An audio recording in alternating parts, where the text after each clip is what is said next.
Thanks so much for tuning back in. We just wrapped up with Chopped champion, Chef Eli Dunn, but we are back with our second guest, Chef Lauren. Thank you so much for joining me today. I appreciate you joining, coming in. Definitely. So, co-owner, chef at Kleos, right here in downtown Providence. Yes. Amazing Greek cuisine, and I just think it's fabulous. Thank you. You know, in a city that we have so many beautiful Italian restaurants, really putting Greece on the map and serving authentic, wonderful dishes. Yeah, thank you. Absolutely. Thanks for having us. Of course. So before we start talking about this yummy dish that's in front of me that I can't stop staring at, and the restaurant, I want to hear about yourself and your background and how you came to get involved in the restaurant world. Yeah, so I worked in the restaurant business pretty much my whole life since I was a kid, 14 years old, bussing tables, hosting, waiting tables, bartending. Working in kitchens, pastry, you name it. So you served every shoes in the restaurant. Yes, I did it all. And after I had my daughter, I was doing some catering, just kind of on my own, staying at home with my daughter, Rosalina.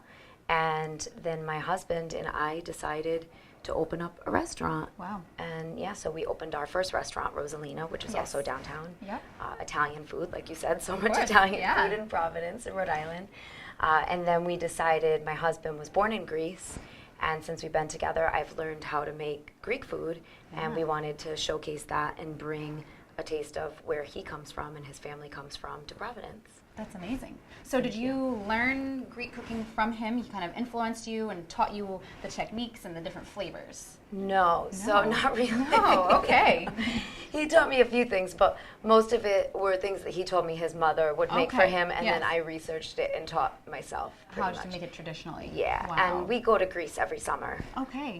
So when we go to Greece, that's all that I do is go and eat tasting 8 times a day. Oh my gosh. Well, I don't blame you. Even as a person who is not a chef or a restaurant owner, I would want to eat 8 times a day if I was in Greece too, for sure. But I'm sure you're able to kind of get different flavors, profiles, and ideas of, how do I make this? What ingredients are in this to make it the restaurant? Yeah, Definitely. and I also wanted to bring that Rhode Island spin, same like we did with Rosalina, where we do things that are maybe traditional Greek, but we make them a little bit more familiar to people. So there are a lot of traditional things, and then some not as traditional things that are incorporating Greek flavors, but bringing them to, say, a pasta dish that maybe would be more Italian. Okay, interesting. So, I mean, I feel like there's pretty standard flavors that go throughout a Greek menu. Do we find a lot of lemon? What kind of flavors can we see across the board? Yeah, so biggest olive oil. Olive oil, that's huge. Olive oil is huge. That is their primary fat that they would cook with in Greece, and they truly have, I think, the best olive oil in the world. Incredible.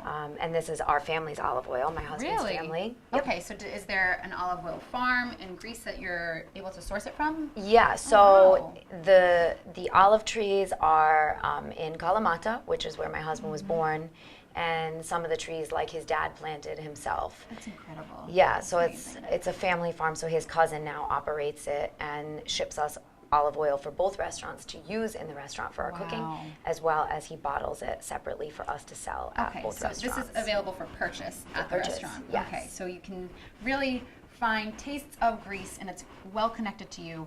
You find it in the cooking, you can have it at home. Yeah, so we have the Bovis olive oil, and we also have our own olives that also are grown in Kalamata, and our family, cures these and jars them up and ships them to us here. Wow.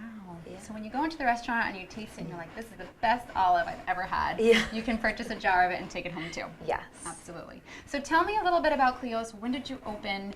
I think that the build out is absolutely beautiful. It's modern, it's light and airy.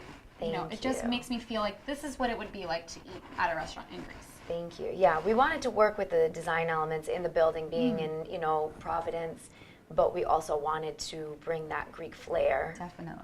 Which, thank you. I think you did a very good job of that. We worked with Libby Slater, who's amazing. Yeah. And we worked with her at Rosalina. She's amazing. Providence Painted Signs. We worked with them to do signage as well as all of our artwork, original artwork. That's great. That we have in the restaurant. Yeah, it's beautiful. Thank you. And then the food, that's the next layer to it. Yeah, so like we were talking about the olive oil. Yes. Like you said, lemon, a lot of oregano. we also do a lot of seafood. That's why here we have the Octopus Ragout. Ooh, okay, so tell me about this. Octopus Ragout. Yeah. I absolutely adore octopus.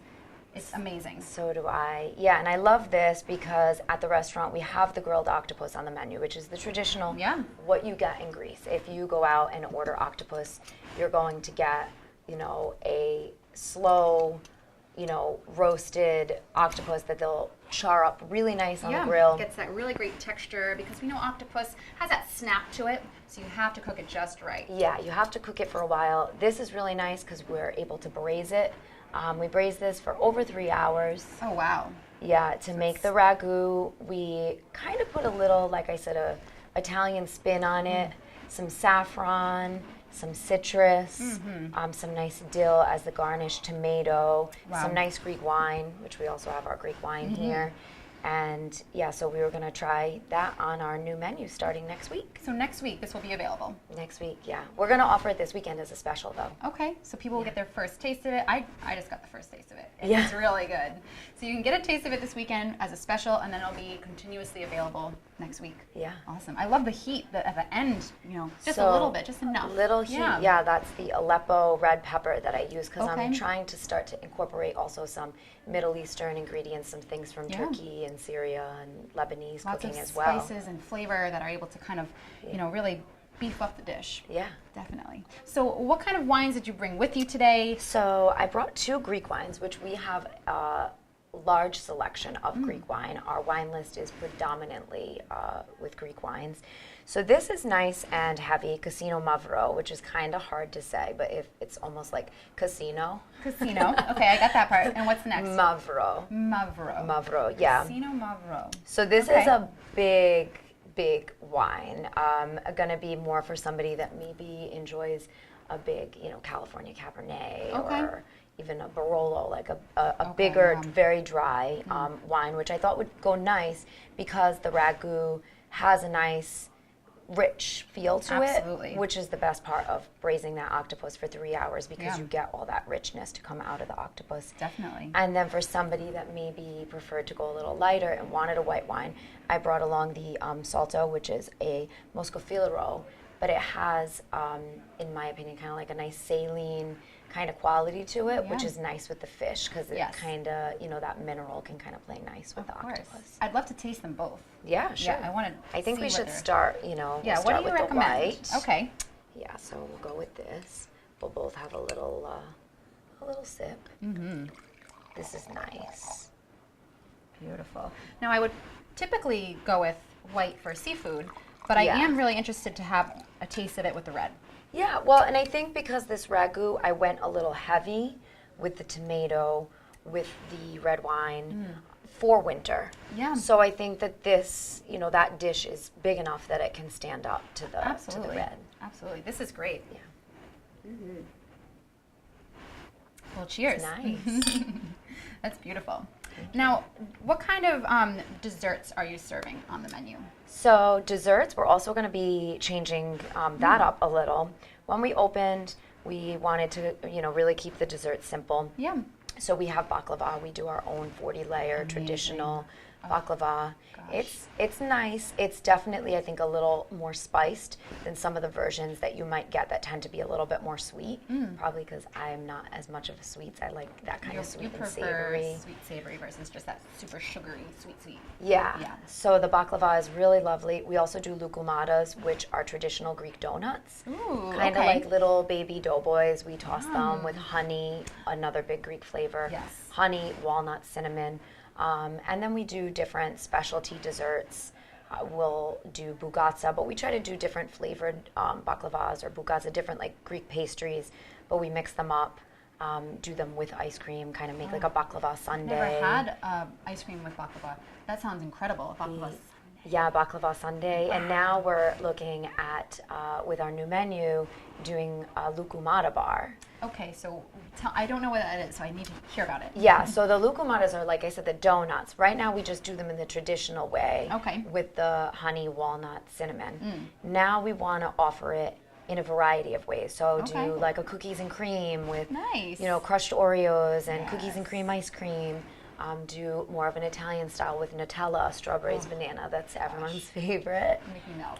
Yeah, do some different ones and then offer kind of like a build your own option where we give you all the different dessert toppings that we have and you can make your own really fun. Customize it. Say I want dessert. Oreo and Nutella. Get really crazy. Oh my gosh, that sounds amazing. Yeah, so that'll be also starting next week. Awesome. So next week is when we're starting to roll out the new menu, revamping everything. Yeah. Awesome. Do you guys have any plans for the holiday season? Holiday season, we're already underway with doing a lot of holiday parties. Definitely. There's still time, to book. Especially a lot of people like to do their work parties after the holidays, which is a nice option. Between Christmas and New Year, that half week. Yeah. So we can do luncheons. We can do dinners, private parties. Really, you name it. We can do it catering in office. Oh, great. So you can go off-site and go into the office and bring your amazing Greek food. Yeah.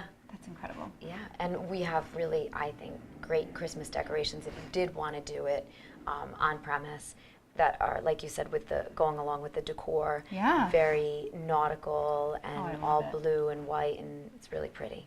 That's amazing. Awesome. So there is still time to book holiday parties. Yeah. Definitely have a really great location right in the heart of downtown. You're on Westminster Street, one of my favorite streets in the whole city with the twinkle lights. It's so pretty. Yeah, so it's just gorgeous. And to have the food and the wine to match. Yeah. Absolutely. Thank you. Of course. Well, thank you so much for joining me today. Thanks for having us. Dig into this a little bit more. Yeah. I'll join you. We can have a little wine and a little pasta. Absolutely. And of course, we would like to remind the olive oil and the olives available in store. And that's a great stocking stuffer. It definitely is. Yeah. It's a perfect size. That is. I would love a little bit of olive oil in my stocking. Yeah. Well, this is your Christmas present, so that's for you. Thank you. I love it. Well, don't go anywhere because we have our third and final guest coming right up.